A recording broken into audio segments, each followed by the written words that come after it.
Okay, we're live.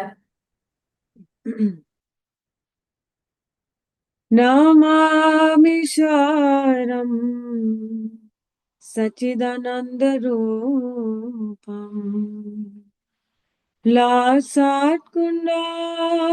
लासात्कुण्डालां गोकुले व्रजमानम्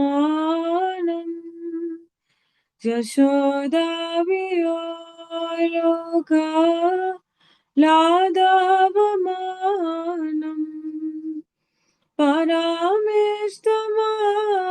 परामेष्टमाद्यां ततदूतगोप्या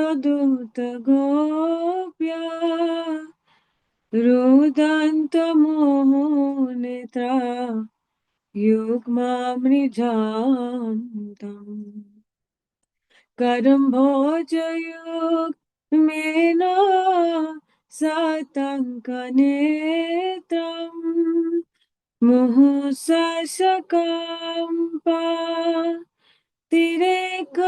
तिरेककण्ठ स्थिताग्रैवं दामो दरं भक्तिवादम् इति दृक्साले लभे आनन्दकुन्दे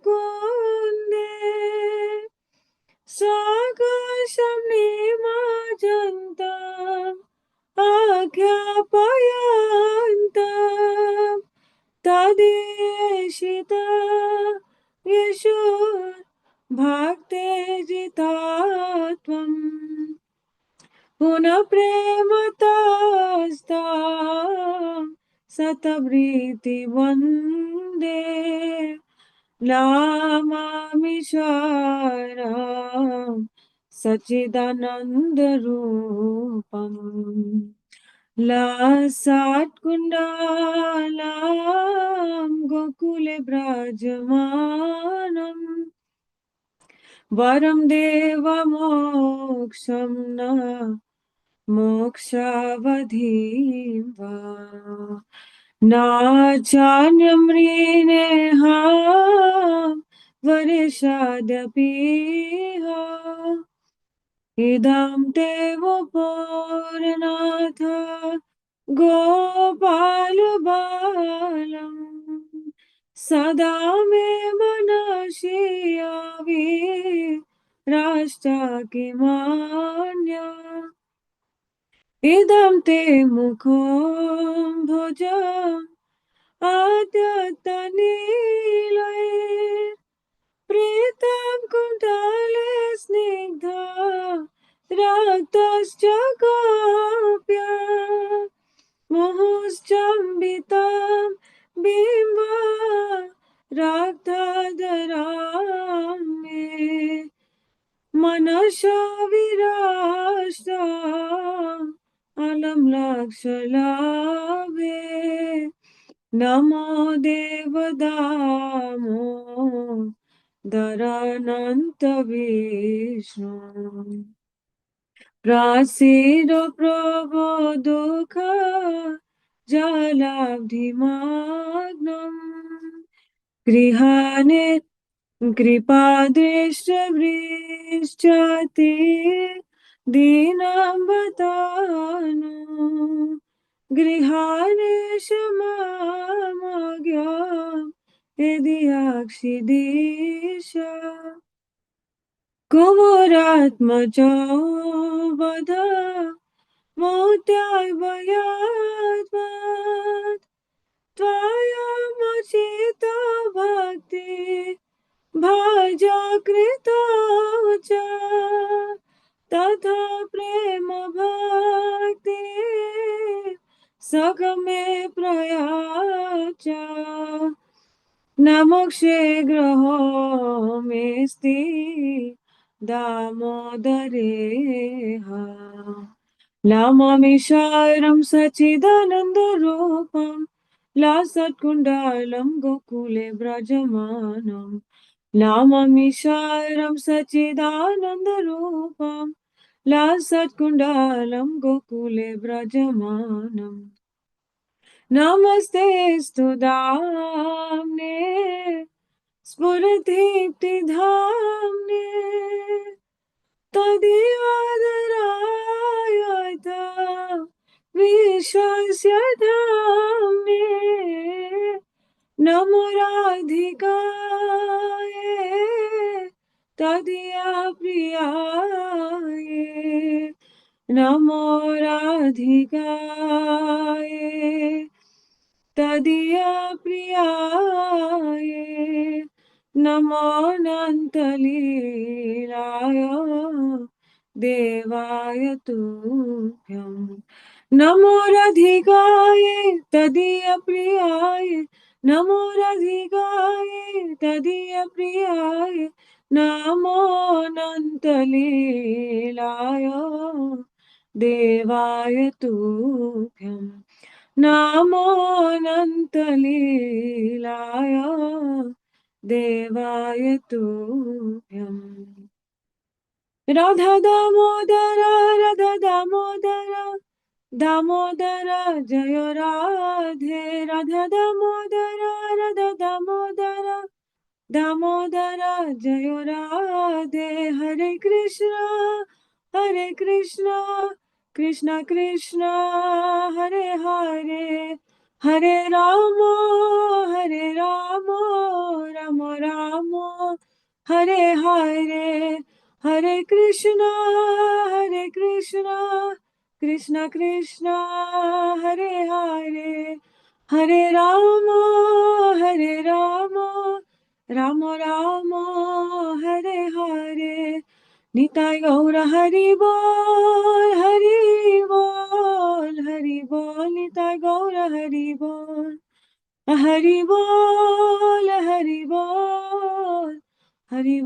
निताय गौर हरि बोल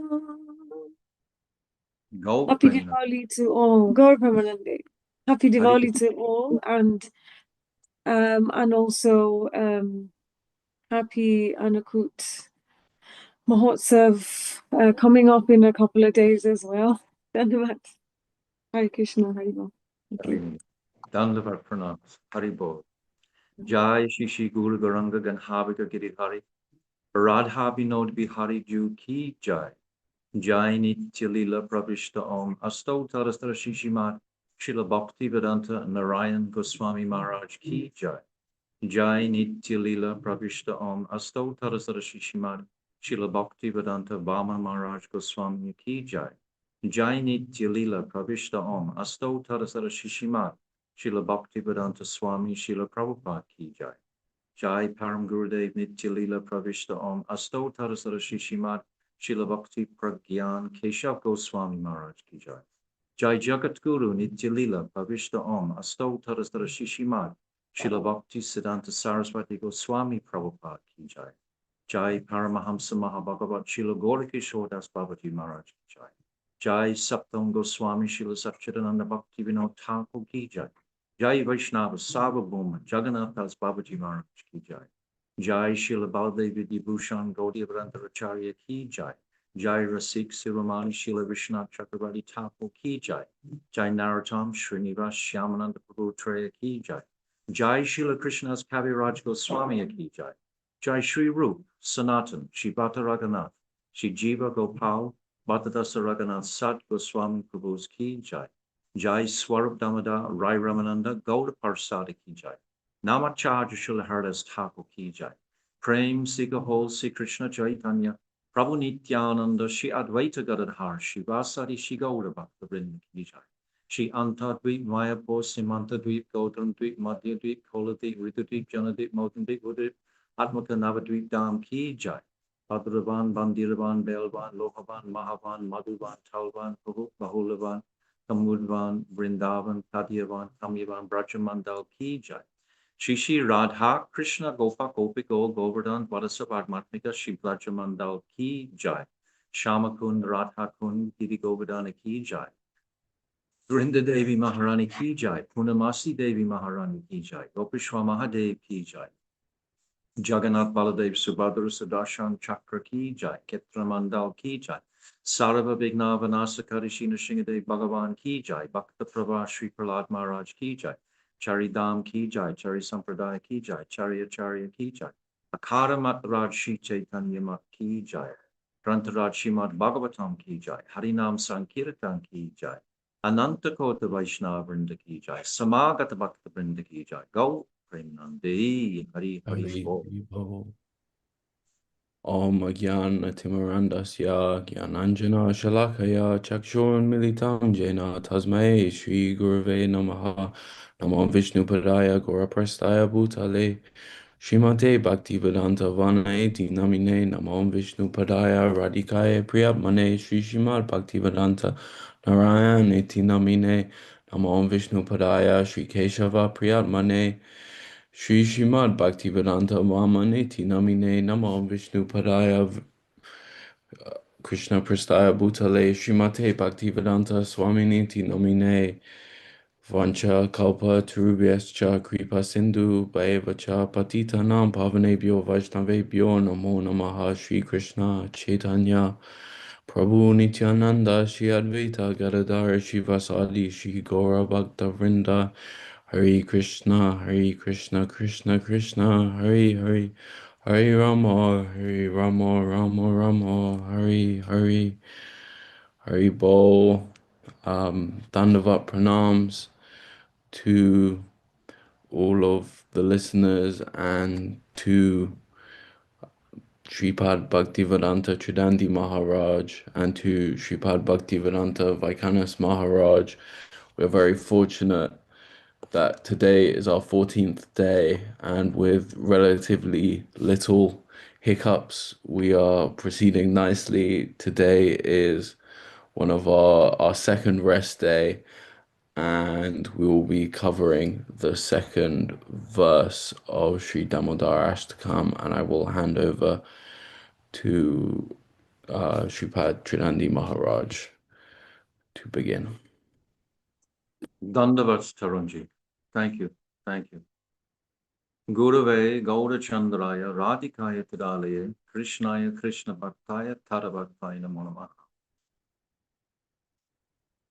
Nama Om Vishnu Padaya Radhikaya Priyadatme Shishimad Bhakti Vedanta Narayan Goswami Maharaj Iti Namine. Nama Om Vishnu Padaya Krishna Prasthaya Bhutale Shrimati Bhakti Vedanta Swami Shiva Prabhupada. Jai, all our Rupanuga Guru Varg, and all the Vaishnav and Vaishnavi devotees of the Lord. My Dandavat pranams to all of you. Vanshakalpa Tarubhyascha Kripa Sindhuvevacha Patitanam Pavanibhyo Vaishnavebhyo Namo Namaha. So here in India today, many are celebrating Diwali, the festival of lamps. And we will also be offering lamps at Manasa Ganga for the next 2 or 3 days. We had a description a couple of days ago by Bhaktivedanta Vaikhanas Maharaj was describing how we would regularly go to Manasa Ganga with our lamps and offer in the evening time. Very magical time. Thousands of people coming, thousands of lamps all around Manasa Ganga, lit up very beautifully. In remembrance of Ram coming back to Ayodhya, in remembrance of the auspiciousness of this month of glorification of all these holy places that we're going to. So many glorifications contained within the Deepavali festival.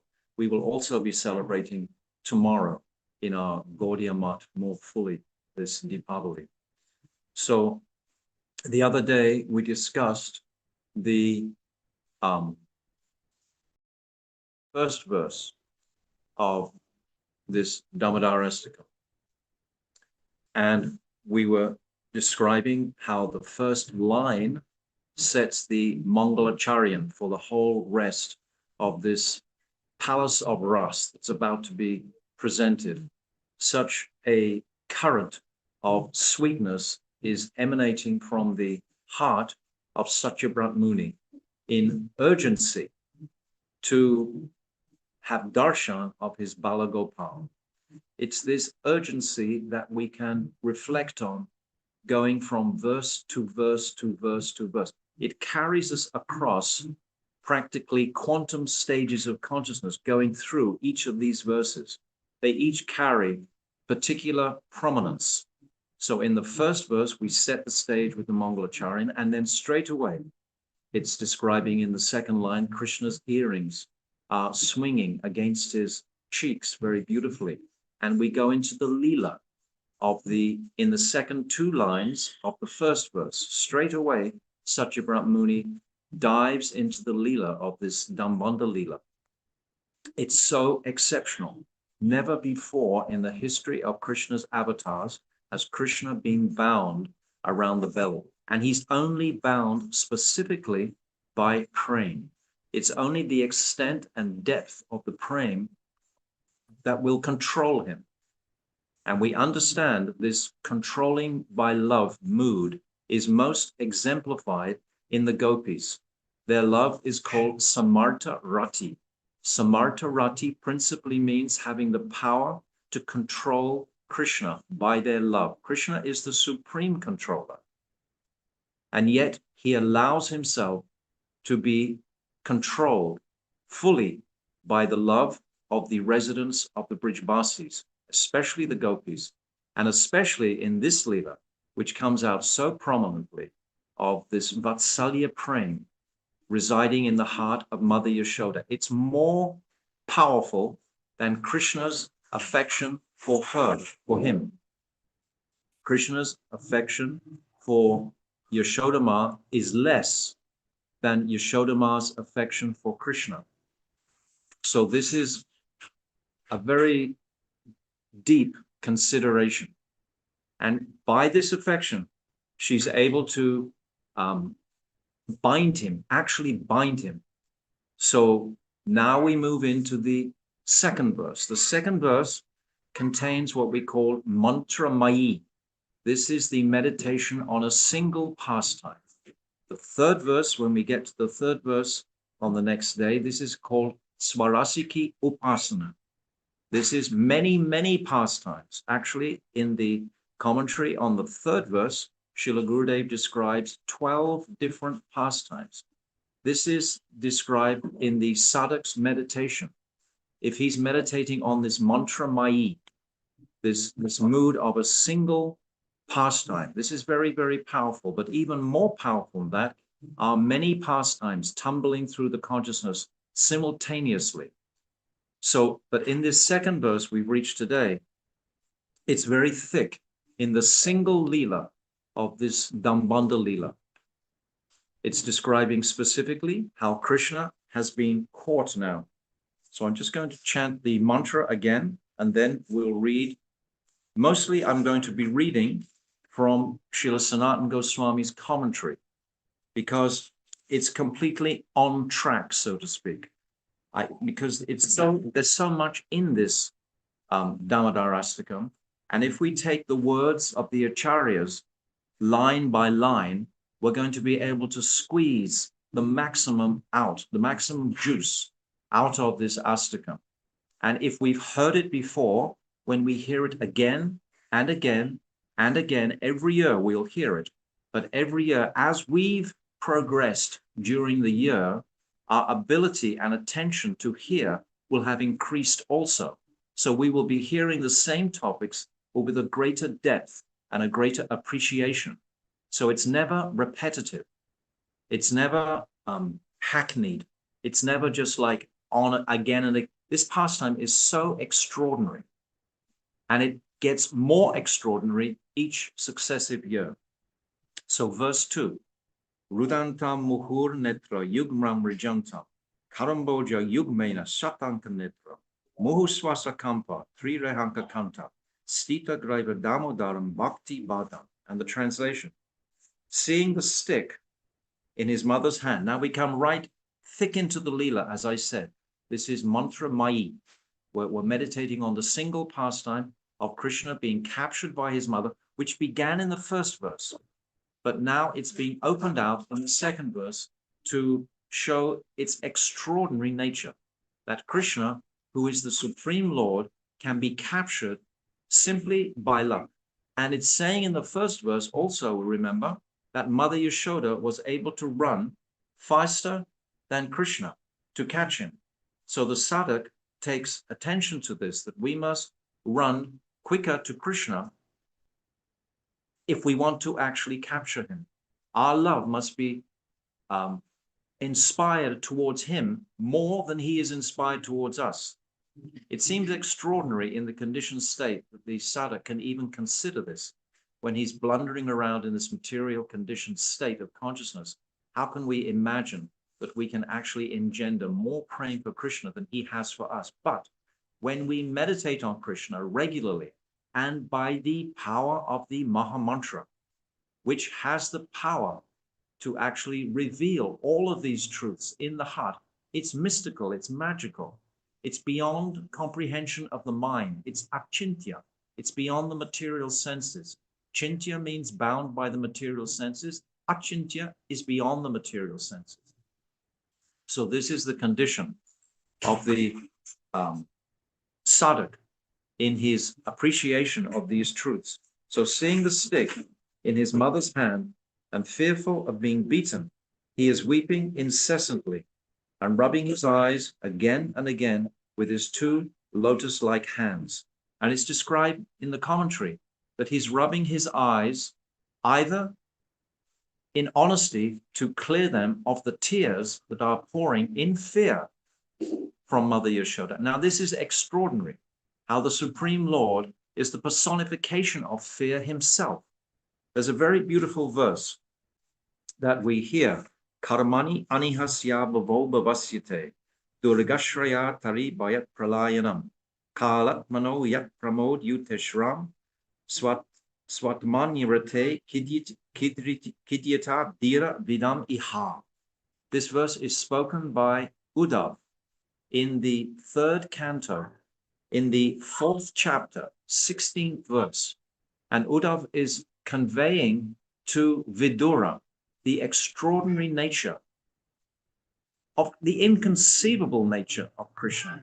Karmani anihasya bhavo bhavasyate. He works and he doesn't work. He's born and he's unborn. He's fearless, yet he runs and hides in a fortress in the ocean. He's the personification of renunciation, yet he lives with 16,000 queens. How to reconcile these utter contradictions? Uddhav is saying this bewilders those pundits, those saintly persons. They become dhiravidam, they become confused by these contradictions. We spoke before about Queen Kunti. She is also confused because unless you have captured the essence of the distinction between Aishwarya and Madhurya, and we've discussed this now on 3 different occasions on our Zoom classes. We discussed in Belva, and I discussed a little bit the other day with the first verse presentation. And now in this verse again, we have to again appreciate this exceptional dynamic of the distinction between Aishwarya and Madhurya. They just don't meet, so to speak. Because ultimately the Madhurya has far more Aishwarya there than the Aishwarya Bhav itself. You remember I described the example of a spoonful of water, a spoonful of salt in a glass of water mixed up. Tastes very salty. So this is like the Aishwarya in Dwarka, because the water represents the sweetness, but it's only limited to a glassful. But the extent of the sweetness in Braj is compared to the river Ganga.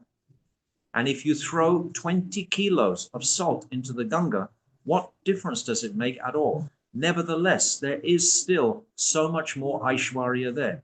So this is so extraordinary a Leela that Krishna should be rubbing his eyes again and again in fear of Mother Yashoda looking at the stick. And he's rubbing his eyes either to clear his vision from real tears, or he's rubbing his eyes to make the tears come more forcefully in order to let Mother Yashoda know his absolute intimidation about the situation, his fear. And he's thinking very cleverly. We should understand this. I mean, you might have experienced this in your life, like Vaikhanas Maharaj was sharing us a dream when he blew up the whole world, and he had the feeling of, something had happened there. But the same feeling I can remember loudly yelling when my father came to beat me one time with a stick, thinking that if I shouted in pain sufficiently loudly before he even touched me, that he would not hit me so hard. And it worked. He didn't beat me so hard because he thought I was weeping so much at the beginning. So Krishna has the same clever, wonderful mentality. Krishna is so brilliant, and the sweetness of his relationship with Mother Yashoda just takes us into another world of this appreciation of Vatsalya Bhav. I can remember when Srila Gurudev first put out his 3 publications. There was the Bhakti Rasayan, Going Beyond Vaikuntha, and Govinda Lila. These 3 publications that he put out first in English. And in the Bhakti Rasayan publication, it was loaded with these descriptions of Mother Yashoda's praying for Krishna. I can remember personally being completely awestruck by those moods of Vatsalya Prem. I had never appreciated it before. So this is the first introduction to what is the depth of the Prem of Braj. We can appreciate Dasya Bhav, we can appreciate Sakya Bhav, but Vatsalya Bhav is so deep. And this is what we're experiencing in this Dambanda Lila. It really springs forth this speciality of Vatsalya Prem. It has the potency, the capacity to control Krishna, not only control him, but ultimately to bind him. So it's saying his eyes are extremely restless, filled with fear. He takes heavy breaths again and again that cause the pearls and other ornaments around his neck, which are marked by 3 graceful, curving lines, to tremble. His neck is like a conch shell, so beautiful. 3 graceful lines, and they're trembling, genuinely in fear. Never think this is a dramatic performance by Krishna. Krishna is utterly immersed. Otherwise, how could he taste the extremity of this Vatsalya Prem? How would it be possible for him? These bhavs are residing in the core of the heart, in absolute reality. So in order to access that place, they've got to be utterly, it's not a dramatic performance in any way. It's like sometimes we see the imitation, is the Sahajya people, etc. And we look at them and we feel what you're actually missing by showing this facade of dramatic affection or attraction, rolling the dust, when actually we remember the story of Haridas Thakur when he was listening to the snake charmer play the flute, and he began to go into ecstasy, and everyone was stunned by the true ecstasy that he was experiencing. And then an imitationist saw the praise that Haridas Thakur received and tried to imitate that, and the snake charmer immediately beat him with his stick. And all the onlookers, they immediately beat him also. They could tell this is just a performance he's doing. But what a tragedy that that person would be denying himself the reality of the heart's praying, this sincere truthfulness of the heart. So Krishna is in that condition now. O Damodar, you have been bound by your mother's Vatsalya Bhakti. I offered obeisances to that Damodar. Now, Srila Sanatana Goswami begins his commentary. And I've described the part about rubbing his eyes already. He's rubbing his eyes to either bring tears or to actually literally clear the tears that are coming. But in any state, it's to let Mother Yashoda know that he is really afraid, and he's looking at the stick. And when Mother Yashoda sees this, she immediately drops her stick. She's not looking to traumatize her son. Mother Yashoda is filled to the brim, overflowing with this Vatsalya Prem. She is the mother of all mothers combined. All motherly love, it reposes within Yashoda Ma. She wishes nothing except for the success of her son. Vaikhanas Maharaj the other day was describing this distinction between Ativyapti, which is the overextension of the description of love, and Avyapti, which is the underextension. This Avyapti is what Mother Yashoda is demonstrating. She went to pacify the milk. Krishna didn't want her to do that. It would seem Krishna became very unhappy with that act. It would seem that Krishna, how can this be bhakti? Because it's not pleasing to Krishna. Yet this is filled with praying, because Mother Yashoda's intention was only to please Krishna. Whereas the other consideration of Ativyapti, the Chanura and Mustika wrestlers, their intention was to kill Krishna. So where was their bhakti? So we should appreciate this distinction between these two descriptions of what is pure bhakti in this verse, Anyabilasita Sunyam, which we discussed in the first verse. So now it's being quoted, the chapter 9 of the 10th canto, where this Dambanda Lila is opened out and described. And it's saying, just as an ordinary mother in this world may bound her mischievous son, so Mother Yashoda, simply considering Sri Krishna to be her son, tied him to the grinding mortar with a rope, as if he were an ordinary child. Mother Yashoda has already seen within the lotus-like mouth of her darling son the entire cosmic creation. She's seen it, and she's even seen herself there also within the abdomen of Krishna. But then she just thought that, oh, this must be some ghost that has inhabited my son. She couldn't think that her son was that Ishvara, that Paramatma, that Supreme Lord. She couldn't think that for a minute because of the extent of her prema. If her prema had been any less, she would have been awestruck, just like Devaki and Vasudeva. When Krishna appears in the dungeon in Mathura, they were so awestruck because Krishna manifests in Mathura. He manifests as a 16-year-old boy, filled with all his opulent jewels and his crown, etc. And Devaki and Vasudeva are awestruck by the magnificence of this manifestation. And then, because of the prayers of Devaki and the fear of Kamsa, she prays for him to become a small child. But even in the body of a small child, they are still thinking he is that Supreme Personality of God. There's so much distinction in their vision. So we are hoping to develop this very intimate connection with the Supreme Lord, especially by going through this Damodarashtakam regularly. Every night when we offer a lamp, every night when we sing this Astakam, and we're looking either at a photograph picture or we're remembering the pastime, then we pray that my appreciation and depth of the prema of Mother Yashoda for Krishna, in even desiring to bind him, it's for his own benefit. She thinks, how else can I stop my son from performing all this mischief? How else am I going to do that? I have to chastise my son. If I allow him this liberty of just doing whatever he wants, he's just done such a naughty thing. It's unbelievable. We said the other day, he's just broken that whole pot of yogurt, that whole grinding pot of churning pot of yogurt that Mother Yashoda was churning. Mother Yashoda, I explained last time, she took so much endeavor to actually get the milk, to boil the milk, to put it in the pot, to begin churning.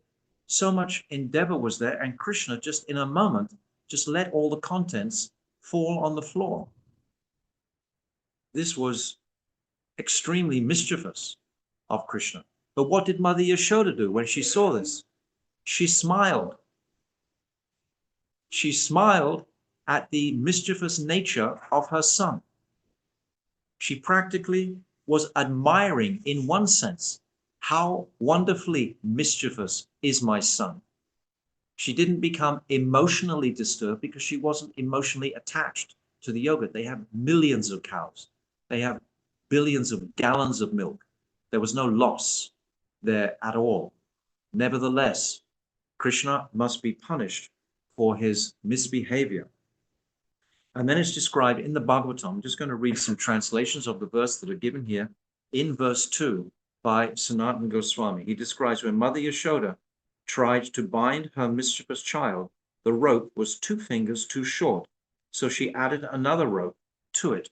So Mother Yashoda has already bound one end of the rope to the grinding mortar, because she considered the grinding mortar, which Krishna stood on to raid the contents of another pot of butter that was hanging from the ceiling, should also be punished. So she bound one end of the rope to that ulukam, and then the other end she was beginning to bind Krishna's waist. However, that also was 2 fingers short. In this way, each and every time she tied on another rope, it was always 2 fingers too short. I can remember hearing my Gurudev speak on this part of the pastime, and he was describing that they brought ropes from all the houses around. All the laborers brought all their ropes. Dozens and dozens and dozens of ropes were brought. Somehow or other, I asked Gurudev the question, which he didn't answer, probably a stupid question, but I asked him, what happened to all the ropes?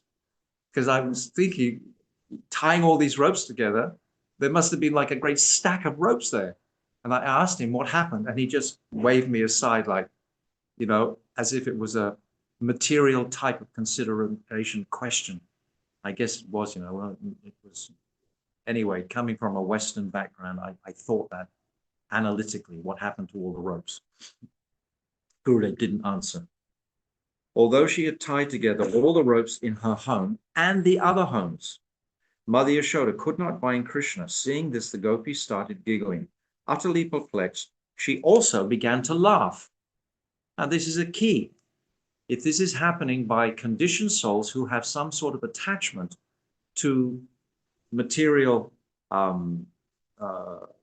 wealth or material reputation in any way, if Mother Yashoda wanted to demonstrate her superiority to her son, she wasn't demonstrating her superiority. She was demonstrating her immense affection for her son.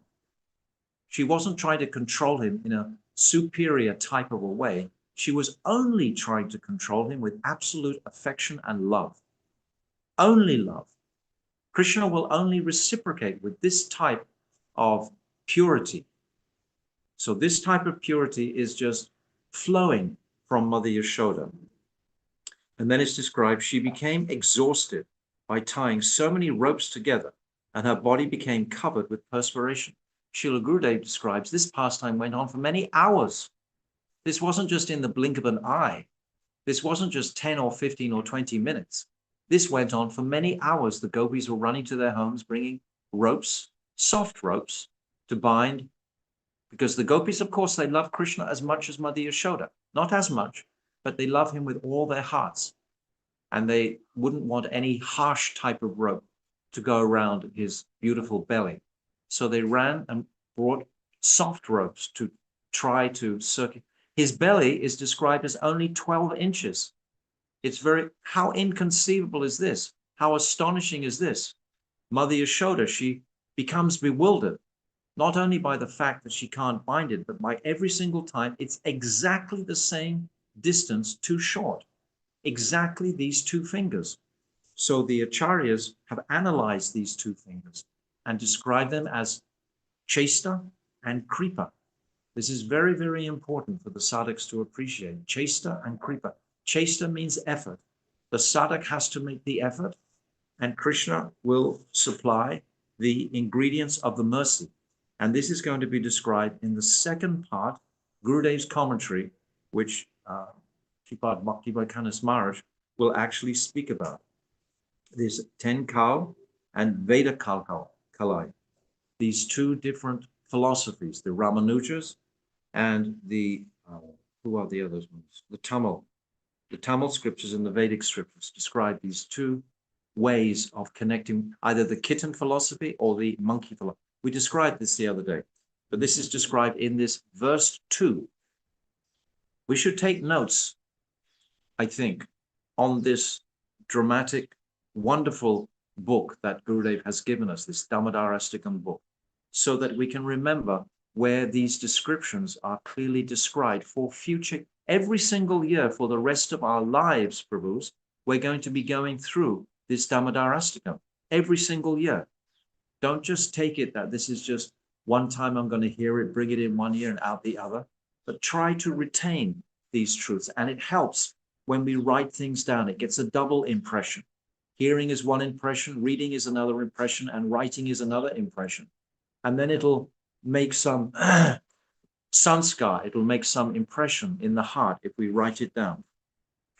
So in the second verse, I'm just going to read a little bit of Srila Gurudev's commentary here, and Pujapad Sripad Vaikhanas Maharaj will carry the rest of this commentary of Srila Gurudev through.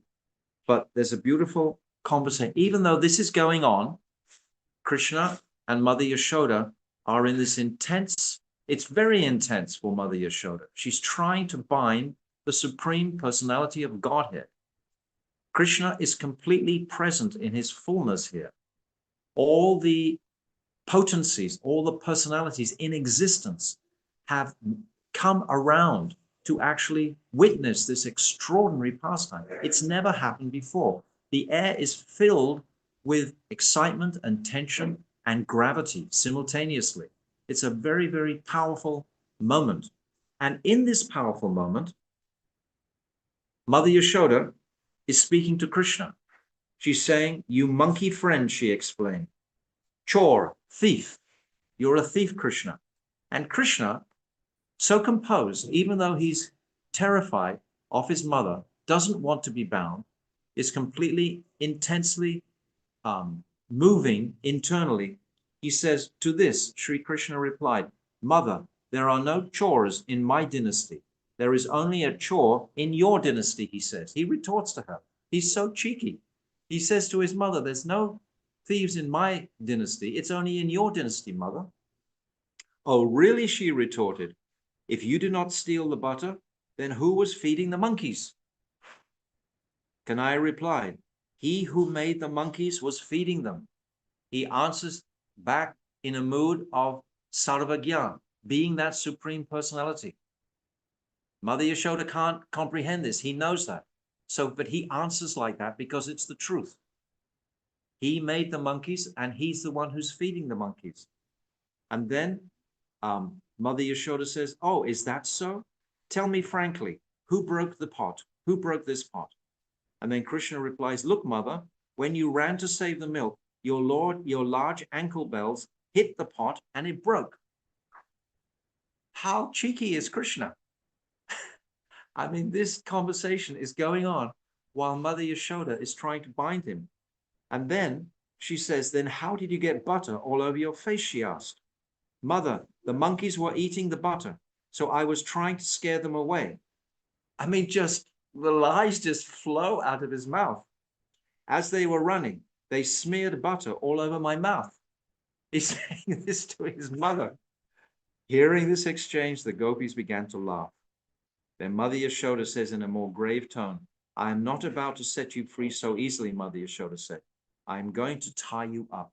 So her determination, this utsaha we have in the third verse of the Upadeshamrita, this utsaha, nishchayat daryat, this utsaha is a necessity to come in the devotee's heart, this enthusiasm.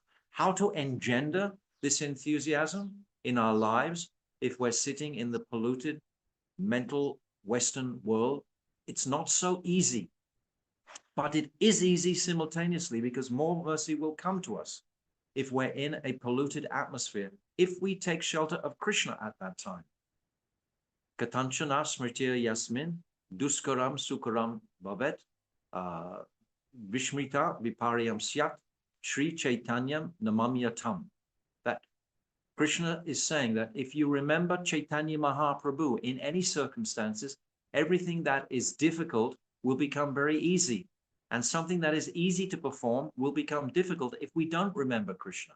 So in this polluted environment of this material world, if we take shelter of Sri Nam, if we take shelter of Harinam, we take shelter of Harigata, we take shelter of these granthas that our divine Guru Varga have benedicted us with, then we will become fearless, abide, and we will easily enter consciously into these pastimes with great relish. But we have to enthusiastically embrace this path as a sadhak.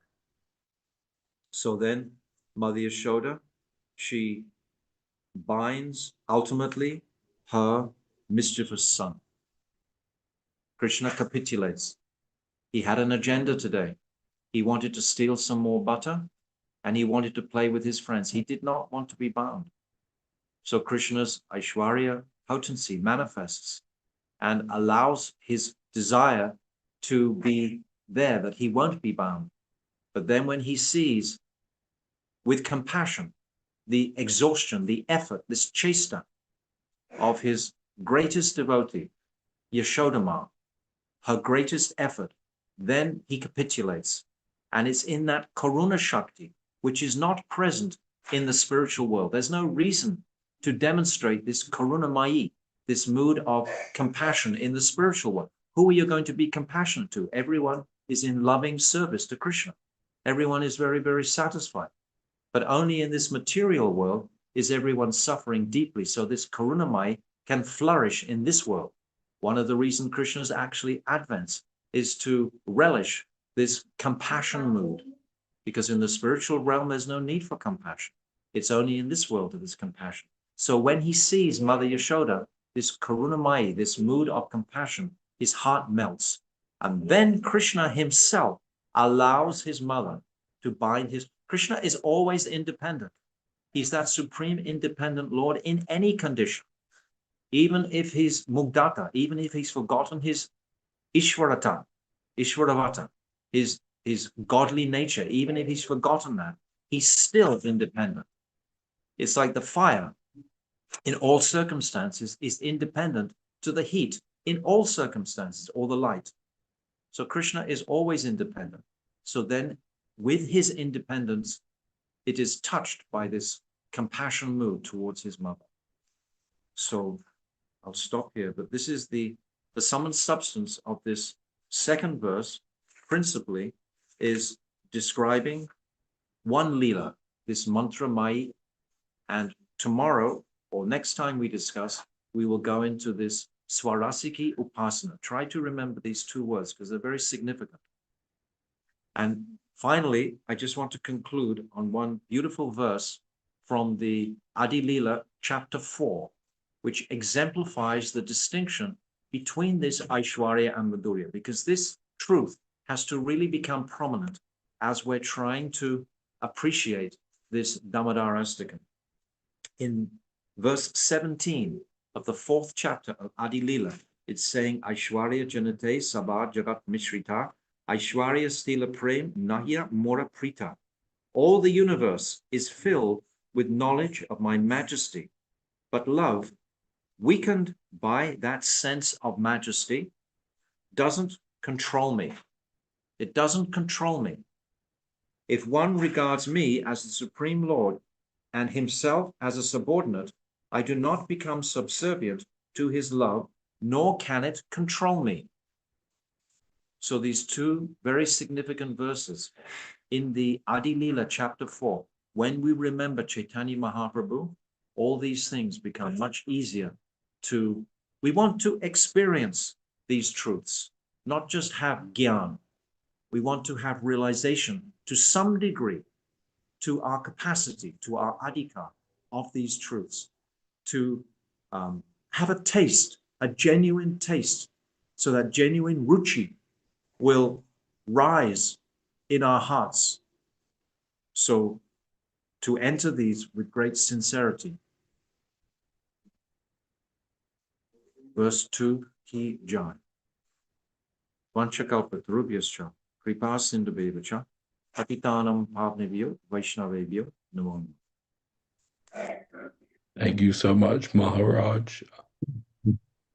I unfortunately don't have the capacity to be as effusive as Yashodhari, but it's so great to hear about Damodarashtakam and go deeper into it. And I was thinking, as you were speaking, I was thinking like of all the bhajans and kirtans that we sing, like in our lives, this one must be one of the ones that we sing the most, if not one of the most, if not the most.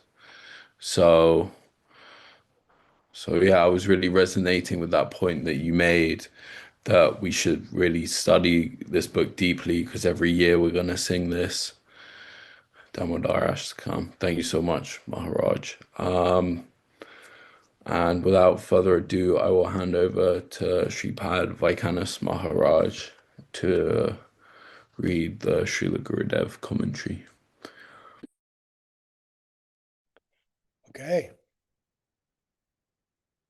Ajnanatimirandasya Jnananjana Shalakaya Chakshulamanitam Jena Tasmai Shri Gurave Namaha Gurave Gaura Chandraya Radhikaya Tadalaye Krishnaya Krishna Bhaktaya Tadabhaktaya Namo Namaha Yam pravajantam anupeta apeta krityam rapayano virahakatara ajuhava putriti tan mayataya taravo binedus tam sarvabhutam hridayam munimanatusmi Narayanam namaskritya naram chaiva narottamam devim sarasatam vyasam tato jayamudirayat Abhaktya vihina parada lakshay kiptascha kamari tarangamadye kripa maitram sharanam prapanna vrinde namaste charanada vindam tavevasmi najivami tvayavina iti vigyaya radhe tvam nayanam charanandike Vancha kalpatarubhascha kripa sindhubhya evacha patitanam pavanebhyo vaishnavebhyo namo namaha. So we always begin by offering our most humble obeisance unto the lotus feet of our beloved gurus, unto Sri Guru Pada Padmanitya Bhavishta, Om Vishnupad Asta Tarsat Sri Srimad Abhayacharnadavinda Bhaktivedanta Swami Maharaj Srila Prabhupada. And the same heartfelt obeisance unto Sri Guru Pada Padma Nitya Lila Bhavishta Om Vishnupad Asta Tarsat Sri Srimad Bhaktivedanta Narayan Goswami Maharaj under our exalted Rupanuga Guru Varga and all the assembled Vaishnavas and Vaishnavis. So, listening, of course, to Sripad Tridandi Maharaj speak, so many little memories come, little points come up. So before we get too much into the purport, he has brought up more than once the idea of how our realizations, our understanding will gradually increase as we continue to perform bhakti, as we hear, as we associate with high-class devotees. And he was recounting a story where he had asked Srila Gurudev a question, and Gurudev just waved him off, right? Shamarani used to always ask Gurudev these same kind of questions. Oh, Gurudev, like what happens when the cows eat the grass, then they give the milk and you make it into a sweet and then they eat, what is the transformation of consciousness in the spiritual world? It's completely unlike everything here, and it is genuinely achintya, because we can only conceive how things happen mechanistically in this world, in the arrangement of dead matter being transformed by the interaction and influence of consciousness, right? Just inconceivable. But I was remembering how I was speaking with Gurudev one time, and I asked him a question as well. I was asking him about the progression of Harinam, how we go from the stage of Namaparad, evolve into Namabhas, and then when Shuddhanam first appears. And really that's what we're trying to understand here also, that Satyavat Muni is showing this step by step how his own realization is growing and broadening, right?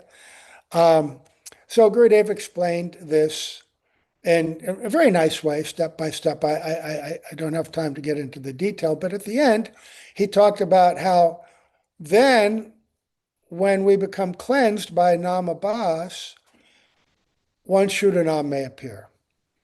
And by the strong influence of that Shuddhanam, then gradually another. And then gradually Namabhas becomes taken over by Shuddhanam. More and more Shuddhanam, less and less Namabhas. And I said, but Gurudev, I read in the Jaiva Dharma, Bhaktivinoda Thakur says, that upon the first Shuddhanam, all material attachment vanishes, it's destroyed. And by the second Shuddhanam, Krishna Prem comes. And I sort of said, how do I reconcile? You described it in a little different way, it seemed to me. And Gurudev, I'm sure just like he did with Tridandi Maharaj, he just sort of looked at me. And this is going to come up, if we have time later in this purport, about how in the spiritual world, conversations and meaning are conveyed not just by words, but by gestures, by glance. Anyone who ever attended Gurudev's lectures realizes that so much of what he conveyed to us was also done by gesture and glance. You don't get that when you read the book, because the books have been carefully curated in a way that they sometimes add what Gurudev meant by a gesture, by a glance. And so when he looked at me, when I asked him that question, he just looked at me and he went, raised his head a little bit, looked at me and went, Tridandi Maharaj has probably seen that gesture so many times, right? Right. And what he conveyed by that was, all right, this is, and it took me a while to understand it, but you just don't understand what I'm saying yet. You can't reconcile. Gurudev many times told me that realization means to be able to reconcile things that are apparently contradictory, right? Apparently different in meaning, but in the absolute, it's all inclusive, right? So just like we understand that even though sweetness pervades and dominates in the spiritual world, Aishvarya is there to an extent that we cannot imagine, right? And in this pastime, what we're going to hear is how Krishna's Aishvarya Shakti actually is controlling the pastime in the beginning. He doesn't want to be bound, right? So his internal desire is not to be bound. And so his Aishvarya Shakti creates this situation where the rope, no matter how much silken rope and ribbon they add, it's always too short. How many times have you thought about that and tried to imagine it and just come up completely short? Just like the question Tridandi Maharaj asked, what happened to all the rope? Were there piles and piles of rope? We cannot imagine what it looked like. It's bewildering.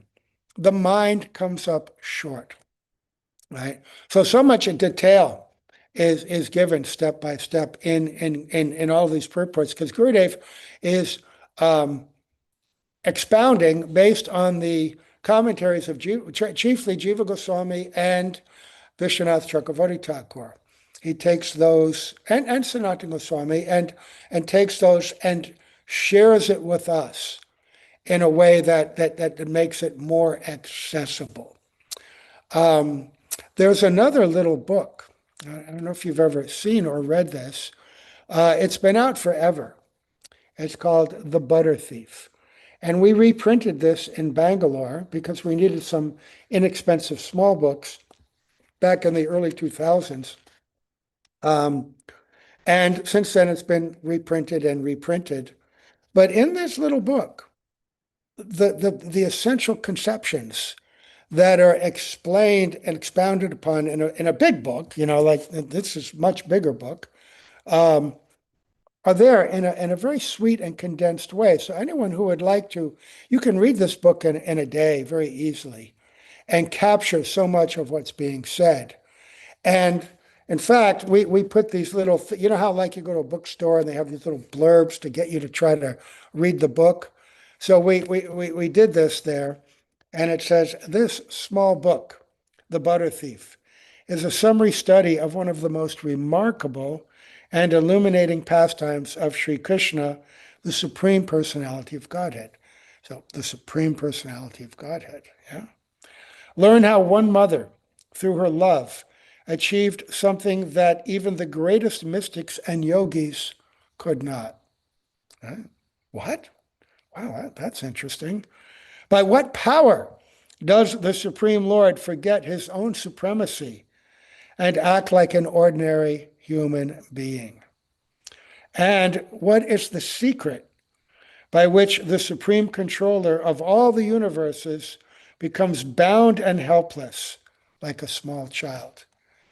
And we did this so that our devotees on the streets could immediately give this book to people and say, hey, and you speak these 4 points, and then it's all in this little book. Take it with you. And we distributed lots of them. We printed about 10,000 of them and distributed them in a very short time. So, yeah, the butter thief. Get it, read it. Very nice summary. Okay. So, Tridandi Maharaj left off in his explanation with Gurudev's purport with the idea of the 2 conceptions of how we achieve the mercy of the Lord. Oh yeah, one more point I want to make before I go on. We're studying this conceptually from a very philosophical, tattvic point of view, right? Gurudev is very expertly weaving in the tattva of Krishna, the Supreme Personality of God, but also introducing the highest way in which the greatest devotees relate and associate with Krishna, apparently devoid of gyan, of his supremacy of the Lord, but also witnessing his Aishvarya, his incredible qualities, but all of those always submerged under the idea that he's my son, he's my friend, right? And Gurudev one time, probably more than once, came and said in the West, your Swami Maharaj, your Srila Prabhupada, he came to teach you that Krishna is the Supreme Personality of Godhead. I have come to help you forget that. Now, that can be greatly misunderstood. What? He's preaching against Srila Prabhupada, forgetting that Krishna is God. It's not what he meant. He meant that ultimately, if you go to Vrindavan, you will forget that. But there's a proper path. And no one presented the philosophical considerations of Jiva Goswami, Vishwanath Chakravarti Thakur, and others more than our Srila Gurudev, but he always pointed us to the ultimate prayojan. So the idea is that the foundation is the Sambandha Tattva, right? Knowledge of Krishna. This is what Chit, the Sandini, Samvit, and Ananda. The Samvit means to know who is God, what is our relationship, and in the higher sense, what is Ras, what is, the ingredients of Ras, how we interact in so many ways. But before we get to that point, we have to know about this material energy, how we've become conditioned, what are anartas, what are the obstacles, so that when we read the beautiful Krishna Leela, we don't impose our mundane material conceptions on that. We don't impose our mundane material conceptions on the personality of Guru, so that in our study, we become prakrita sahajas. We try to taste and enjoy, but only with the material conception, right? So all these finer points are being delivered so that we can ultimately taste that. And so we're getting the sweetness of this Leela, but also the philosophy. Both are there. Don't try. I remember one time when I was in Alachua, I given a little class and there were devotees there. And one new devotee said, oh, how can I meditate on Krishna Leela? And I said, you should read Krishna book. Because their Krishna book, Srila Prabhupada presents so nicely in this same way. He weaves the narrative of the stories with the purports, right? So it all flows very nicely, explains it step by step. And then one devotee who is a disciple of Srila Gurudev from very early time, a very smart lady, kind of unique person. She said, well, Maharaj, I don't do that at all. I only meditate on Ashtakalya Leela, And that means not even the Naimiktic Leela of Krishna Leela in this world, right? She'd say, I don't even read about demons. I just read about Krishna's pastimes with his eternal associates, and the Nitya Leela. And it was not the time or place to get into a big argument, with her at all. And I just said, well, I'm not at that point yet. I don't have that eligibility. And the fact is that even then, what we call Naimiktic Leela, right? Krishna killing demons, Krishna being in separation, all these different things. This is equally relishable by eternally liberated souls as well, because the whole Gopal Champu are Snigdhakant and Madhukant narrating so much Naimiktic Leela. This pastime is Naimiktic Leela because Krishna is a little baby in this pastime. So it doesn't exist in Goloka Vrindavan, but it exists as a memory. Oh, when Krishna did this. And in the spiritual world, there is no separation of time, past, present, and future. It's inconceivable. But when they hear this pastime narrated, it's as if they are there and experiencing it. But this very important pastime, which is meant for us to understand and grow and develop great simultaneous attraction for the special love of Mother Jashoda, but also the mystic potency of Sri Krishna by which these pastimes are enacted. So, just to repeat very quickly, Gurudev begins the next part about this distinction in the Ramanuja Sampradaya about two conceptions of how we achieve our spiritual destination. And one is, they're both Ramanujas, but one is in Tamil and one is in Karnataka, Kerala, Maharashtra. Ramanuja Sampradaya is very prevalent. And one is Vadakalai and Tenkalai. Tenkalai means those in Tamil, the Tamil scriptures. And they say that it's based on your efforts, right? And so that oh no, I'm sorry, I get it mixed up. The Tenkalai, the Ramanujas, the Tamils, it's only by the causeless grace of the Lord. That's the only thing that causes us to get this result. And the Vadakalais are saying, no, it's based on your effort. And in the Bible, that same kind of argument is there. By works or by grace, right? But actually, this pastime is weaving those two conceptions together in a very subtle way, wherein we understand that, yes, ultimately, Mother Jashoda achieved what she wanted to achieve by the grace of the Lord, but the grace of the Lord was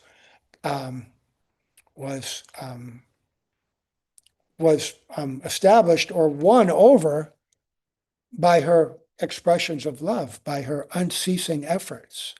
Now, she's already a perfected soul, and yet she's enduring and undergoing so much effort that her effort overcomes the personal desire of the Lord himself. He did not want to be bound.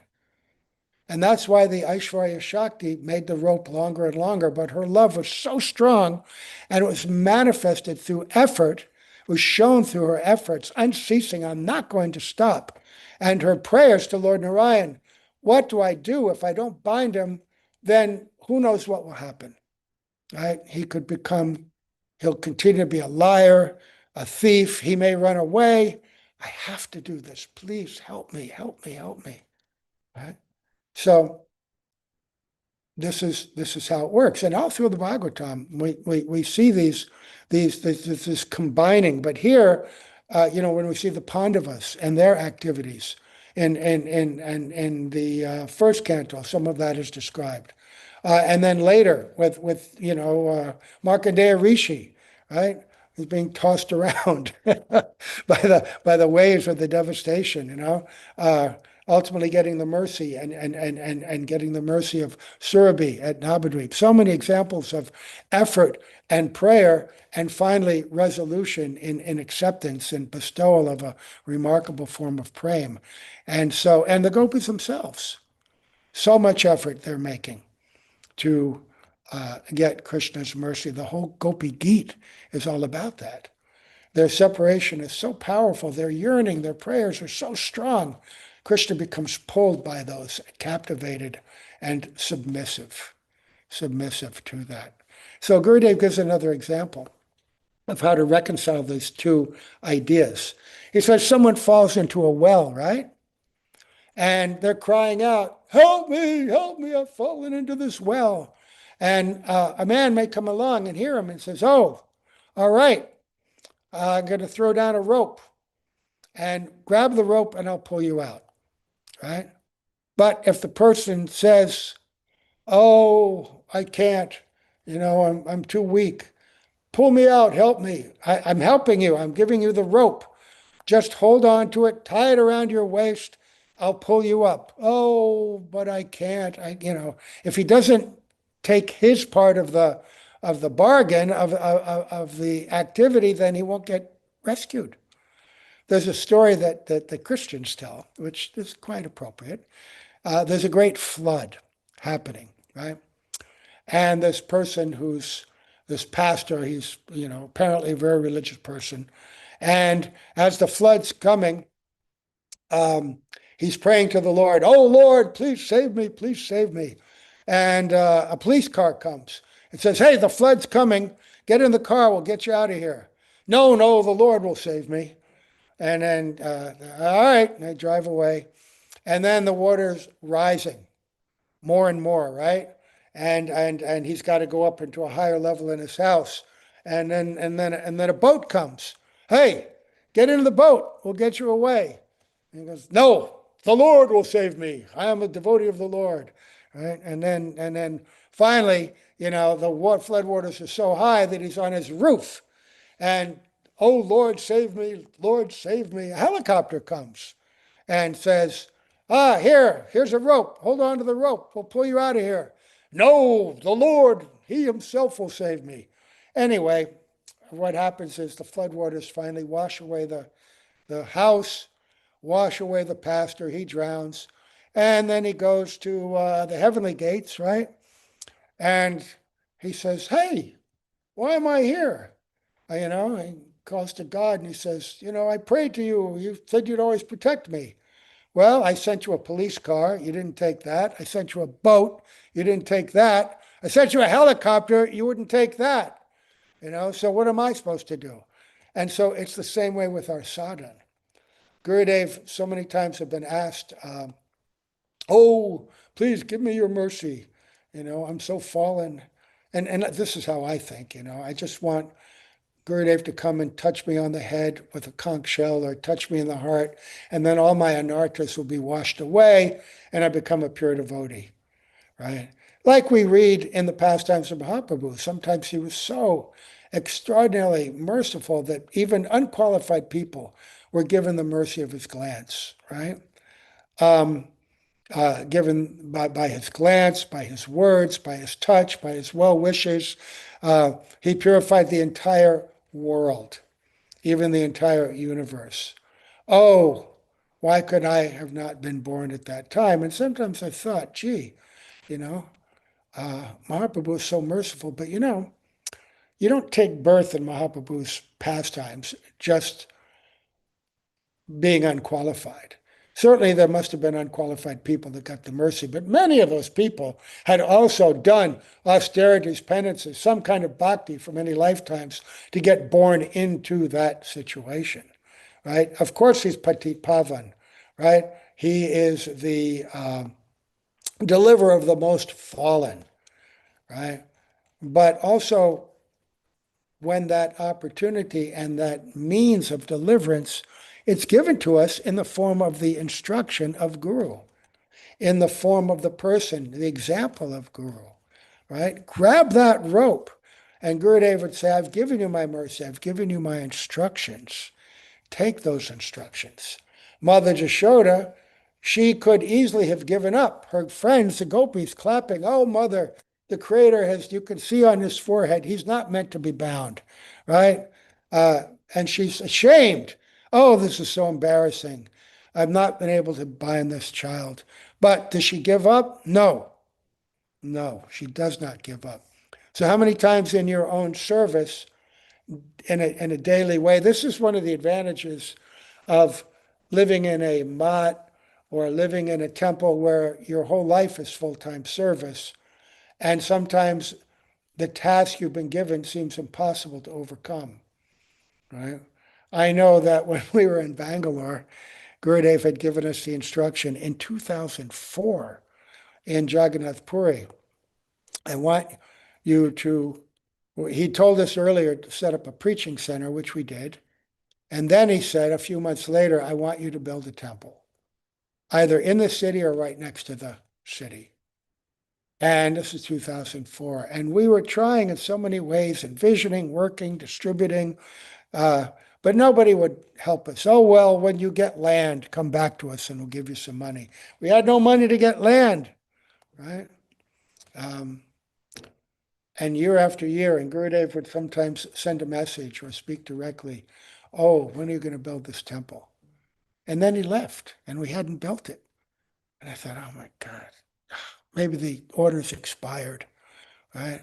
And there were so many obstacles and difficulties, and I thought, I'm just going to give up. I'm just going to go and do some seva where it's appreciated, right?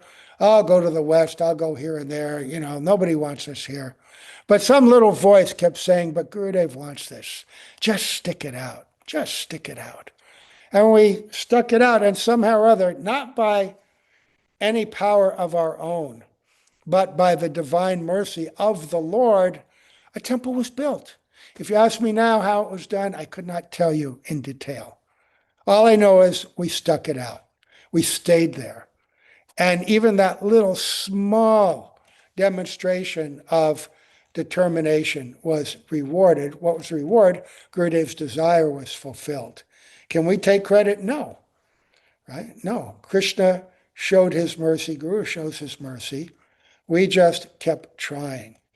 So every day in our seva from morning to night, Gurudev says sadhak should perform sadhan bhajan with the same unwavering determination and hard endeavor.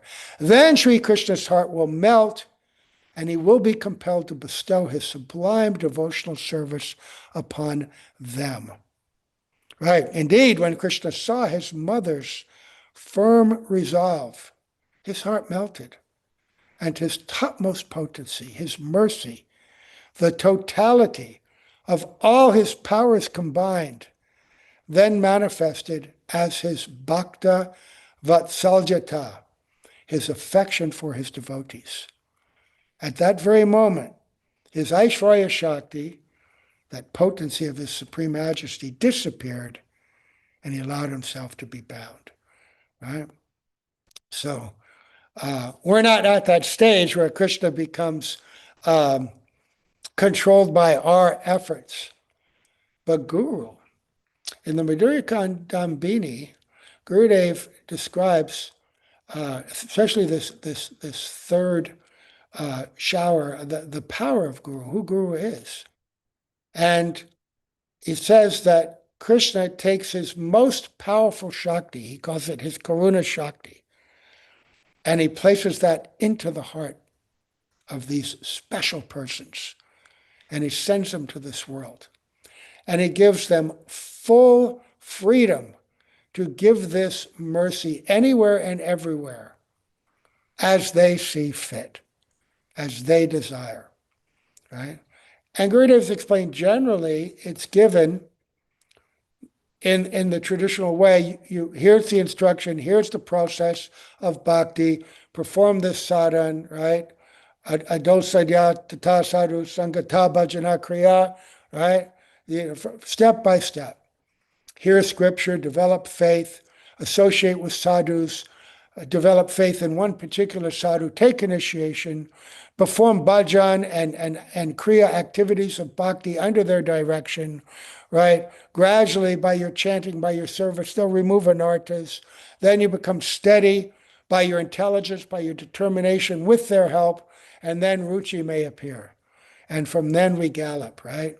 But our effort, our part, has to be there. And we're being taught here that if even Mother Jashoda could not accomplish what she wanted immediately, Krishna is showing this extraordinary sweet pastime. And then he says, Mother Jashoda made an intense endeavor with unflinching resolve. Following her example, sadhaks should try to melt Sri Krishna's heart and compel him to engage them in loving service to him by practicing devotional service that is imbued with characteristics like, okay, now listen to this. See, now we're hearing the pastime, what are we extracting from it? And when we hear these characteristics, they're not fully developed in our heart, but the seeds of those characteristics have been planted by association with Sri Guru, by hearing from Sri Guru, and we're trying to water them, and by being conscious and praying that these characteristics grow, they'll help us. So, imbued with characteristics like sincere loving emotions, bhav. That's why we hear about Mother Yashoda. We hear about the gopis. Even in our state, we become moved and appreciate, oh my. And the descriptions of our gurus, their love is so special. If only I could chant and sing with that kind of love. That's a bona fide prayer. So in one sense, sadhana is the imitation of the sadhya, of the perfection, right? But in another sense, it's not inappropriate to aspire for that. And through our regulative activities, we try to imbue it with emotion, with bhav. And then great enthusiasm and anxiousness, utkanta, right? Utsaha nischaya daryat, right? Tat karma pavartanat. Rupa Goswami says, right? Utsaha nischaya daryat. Enthusiasm, confidence. Hey, if I just do this, my guru has promised I'll get the result. And also patience. Mother Jashoda, she wouldn't give up. She had patience. She kept doing it. Anxiousness, she was concerned. And a deep sense of closeness and relationship. Sambandha. That's the first stage of relationship with Sri Guru. And how do you develop that sense of closeness and relationship? By serving and praying to be successful in your service. This was one of the secrets, specialities of our Srila Prabhupada. Unlike Srila Bhaktivedanta Narayana Goswami Maharaj, who made a special effort to try to give some personal association to everybody, right? To awaken that sense of sambandha. Srila Prabhupada had so many disciples, so many worldwide missions, and so many responsibilities. He couldn't give us all personal interaction. But by engaging in service, we got this rare gift of knowing that, and Gurudeva said this also, there's two kinds of closeness and association, Vapu and Vani. Vapu means you're physically in proximity. Vani means you're associating by the instruction. And I heard Gurudev say, I consider Vani more important. And Srila Prabhupada imbued us with this Vani so that wherever we were, struggling, trying to do books in the heat of the Arizona desert in the summertime, 45 degrees in the parking lot, Celsius, 115, 120 Fahrenheit. People chasing us, cops, demons trying to steal our money and books, trying to attack us. All these things went on every day. But in those conditions, right, the prayers of Queen Kunti, let these difficulties come again and again, because by them we have only one recourse, to call out to you. And remembering you, we see you. And thus we no longer see birth and death. Closeness and relationship. It can begin even now, but you've got to do seva and call out to be connected. And then a feeling of possessiveness. My guru, mamata, my guru has given me this service. This is my service. Right? Yeah. Try to argue with a cook or a pujari sometimes about what's to be done or what not to be done. It's very difficult because it's their service, Even if you're so-called temple president or a big GBC, it's very difficult to stand up against a pujari or a cook, right? Because I have mamata, right? Mamata, possessiveness for the object of service and for the service itself. And then finally, intense affection for Krishna, for Guru Priti. This is Vishrambena Guru Seva. This is where the desire, the heartfelt desire, interests, taste of Sri Guru become your own. Right? This is what Gurudev always taught. This is what is in this pastime. So then Gurudev quotes Vishwanath Chakravarti Thakur about what Tridandi Maharaj has already said about the inconceivable nature. He's now going to repeat a great deal of what Sanatana Goswami said, but with other explanations to reinforce it for us. But this agatana shakti, how the impossible somehow becomes possible, how this little tiny waist can't be bound by all this rope, right? And so then he says something really beautiful. He talks about Krishna's unlimited majesty as that he exists in his own sarup, right? But he also is pervading all the universes and in each and every atom in his form of Paramatma, right? And yet, and he's also within each universe is Garbhodakshay Vishnu. He is Mahavishnu, the creator of all the universes. They're emanating from his pores. He's the source of the unlimited Brahman, which pervades everything, right? And yet, he has his own beautiful, medium-sized form, which is Akila Rasamrita Murti, the original form of condensed transcendent nectar in its totality.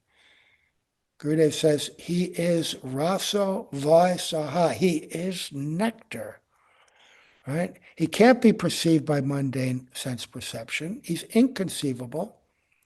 Yet Mother Jashoda regards him as her son. So he's showing us these two qualities which appear contradictory, but which are completely reconciled. But Krishna's highest form is in that Vrindavan as that sweet boy interacting with Mother Jashoda, but on the foundation that we have to grow from with our bhakti to understand him in all those other ways as well, so that we have confidence in our bhakti and that we have confidence in this process of anartha nivriti and the anarthas that come from Brahm, from illusion, right? Misconceiving what is the appropriate path, what is the ultimate goal, what is the nature of the jiva, what is the nature of God, right? This is overcome and we can practice bhakti appropriately. And then he encourages that Mother Jashoda's relationship is so natural. But don't mistake it to be an ordinary relationship from this world. We can take example in this world to give us a sense, because in this world, a mother's love is very powerful and quite selfless in many ways, but not like this, because there's no touch of fruit of act, no selfishness, no separate interest at all, right? My mother's love was very strong for me, right? First son. But when I quit college, she chased me out of the house throwing things at me. Because she had a desire that I come out in a certain way, right? It's always mixed. So then he also explains the difference, again, between Devaki and Vasudev, as Tridandi Maharaj mentioned, right? And how, even though they are so extraordinary in all the annals of history, in all the ways that the Lord has appeared and has had different mothers and fathers, in different ways he's appeared, and Vasudeva and Devaki, up until Mother Jashoda and Nanda Maharaj, they perhaps the highest, even more than Dasarath and Mother of Lord Ram, what's her name? Kushalia. Koshalya. Yes, thank you. Oh man. But even they could not perform that kind of service and control him in the same way. He arranged by his Aishwarya Shakti that they take him to Vrindavan. Take me there, because I want to enjoy pastimes with them. So then he mentions that these secrets were given to us by Mahaprabhu. This is what he came to give, right? Anartita chiram chara karanaya vatirna kalo samapayatam unnata ujvala rasam svabhakti sriyam. This unnata ujvala ras and all the bhakti of Braj, this extraordinary Braj prem. This is what Mahaprabhu came to give, and he did it through the agency of his special servants, and especially Rupa Goswami in Bhakti Samrita Sindhu, Ujjvala Nilamani, so many other books, Sanatana Goswami in Brihad Bhagavatamrita, Krishna's Kaviraj, right. And he mentioned so many personalities, Roy Ramananda, right? Sanatana Goswami, Raghunath Das, Vishwanath Chakravarti Thakur, Bhakti Vinod Thakur, Srila Bhakti Siddhanta Saraswati Prabhupada, his own Gurudev, Bhakti Bhyan Keshav Maharaj, and of course, our Srila Prabhupada, and then the disciples of Srila Prabhupada, personalities like Gaur Govinda Maharaj, who also unpacked and revealed so many of these secrets, right? Special qualified personalities.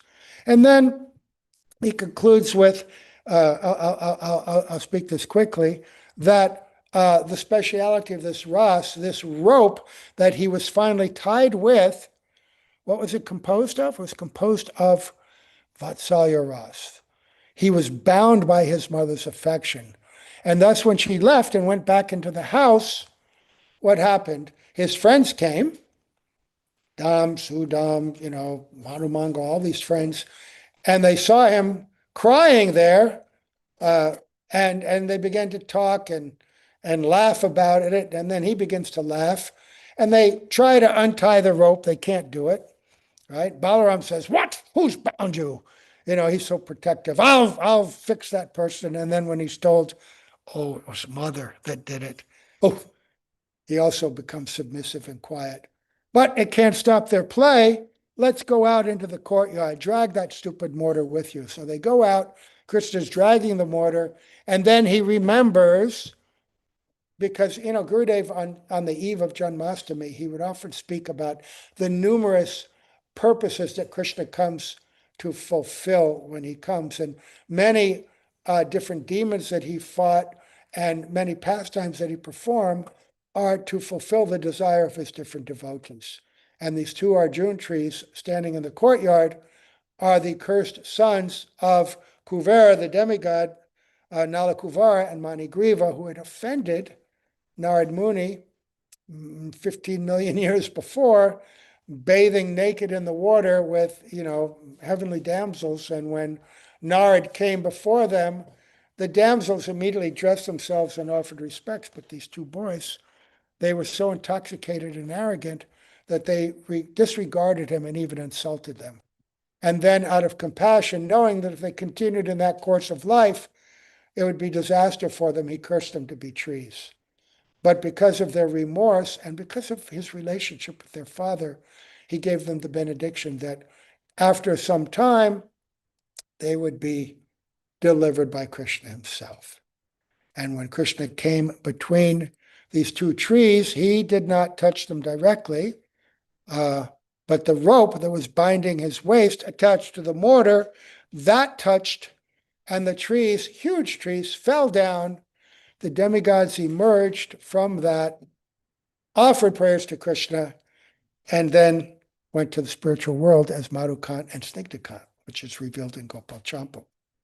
And then Gurudev describes Nanda Maharaj coming out, hearing this terrible sound, sees Krishna, has such sanchari bhavs of fear and anxiety. Oh my God, what could have happened? Asked Krishna, what had happened? Who tied you?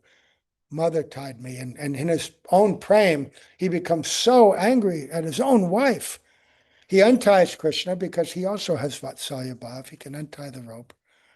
and takes them away. He won't even talk to his wife, takes them away, bathes with them, feeds them cows, goes to the cow shed, feeds them jaggery from his pockets and milk from the cow's udders.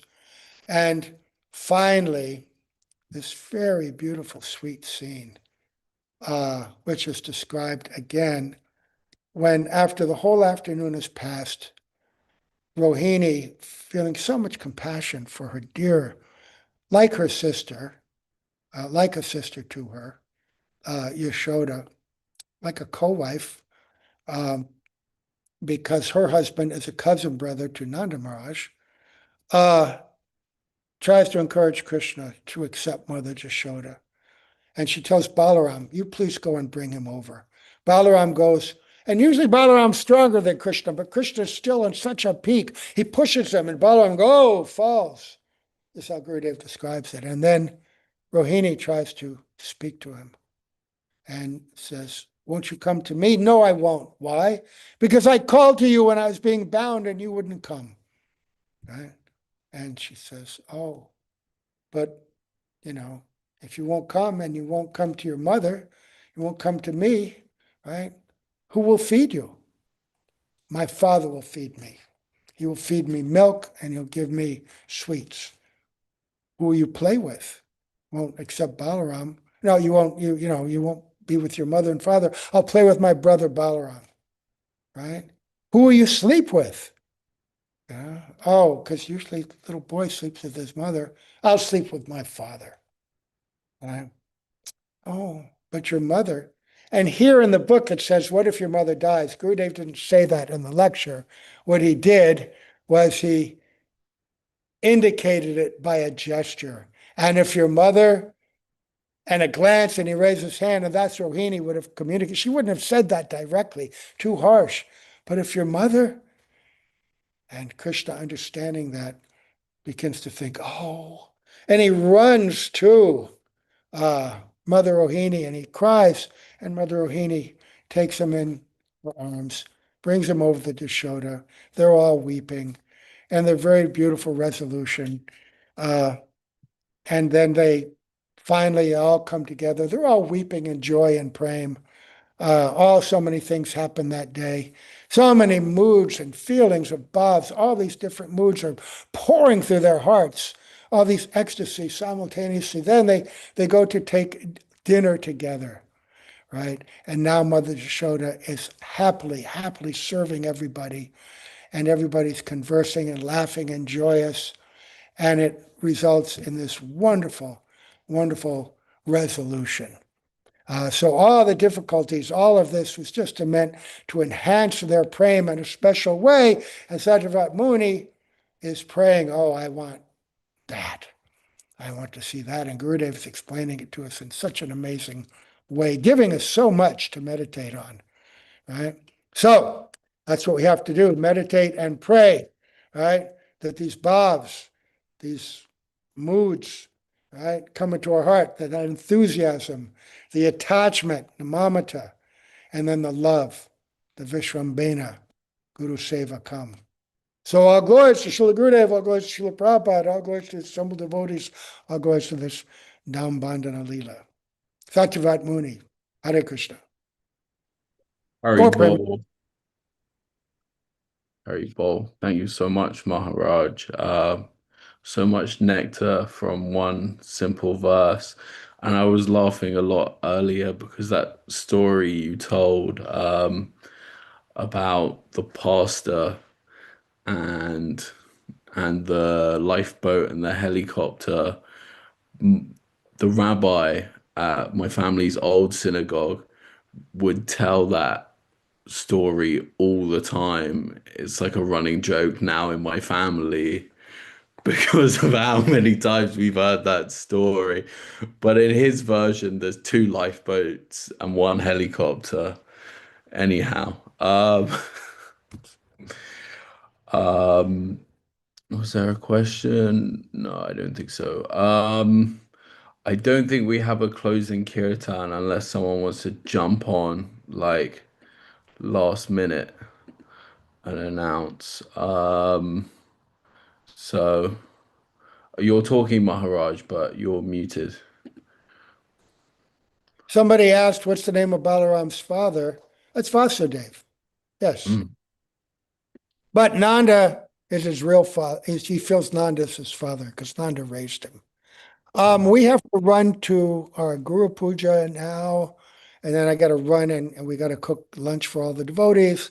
So I want to thank Tridandi Maharaj very much for his inspirational talk. Sorry for going on a little long, we try to sometimes make it a little shorter and not put the devotees through the anxiety of having to listen to us drone on and on. But that happens. Anyway, thank you all very much. Thank you, Tarun, for nicely moderating, and Nalini Didi for singing so sweetly. Gaur Premanande, Haribo, Haribo. Hari Bol. So I'm going to very quickly say Hare Krishna, Krishna Krishna, Hare Hare, Hare Hare Rama.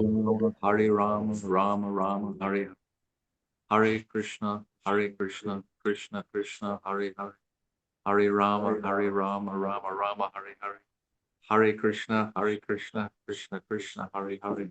Hare Rama, Rama Rama, Hare. Hari Bol. Thank you so much, Hare Maharaj. Bol, Taranti.